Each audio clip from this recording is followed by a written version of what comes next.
10 News at 9 starts now. Hello and thank you for joining us. First on Fox, it's a frightening reality that's unfolding in Arizona. Some new numbers that show just how bad the opioid crisis is in our state. Earlier this month, you might remember, Governor Doug Ducey declared a public health emergency, and he ordered all opioid overdoses and deaths be reported within 24 hours of happening. Well, today we just got the first real-time report. We got those numbers from last week, and Danielle Miller joins us live from the state capitol with the story. It is shocking to see what this epidemic has done in 1 week in Arizona. Absolutely, Carrie and Mark, and these first ever weekly reported numbers showing just how bad this issue is here in our state. Now, we should be getting these type of numbers at least once a week because of this executive order, and tonight we spoke with an addiction specialist, and she tells us that we cannot fully understand this problem here in our state until we have these numbers in real time.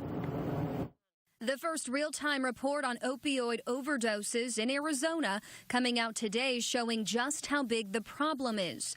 Last week, there were 191 suspected overdoses and 15 deaths. The report also showing 18 babies were born showing withdrawal symptoms and 102 uses of the antidote. CEO of Blue Door Therapeutics, Gina Berman, says these real-time numbers are important to get the issue under control. Publish every week is highlighting the extent of the problem.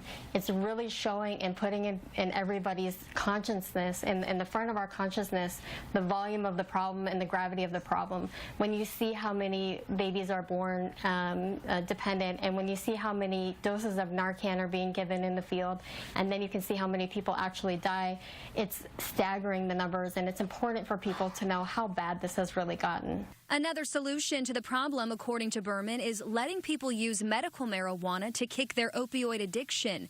At Blue Door, they combine the use of medical cannabis with traditional medicine. Berman says so far they've seen success. Number one, it helps with withdrawal symptoms. Number two, it helps with cravings. And number three, you cannot overdose on it. So even if it's a bridge to full sobriety or a release from chemical dependency, it gets a patient to the next day. We have evidence now to show unequivocally that when medical marijuana is an option, opioid overdose deaths go down. Period. Full stop.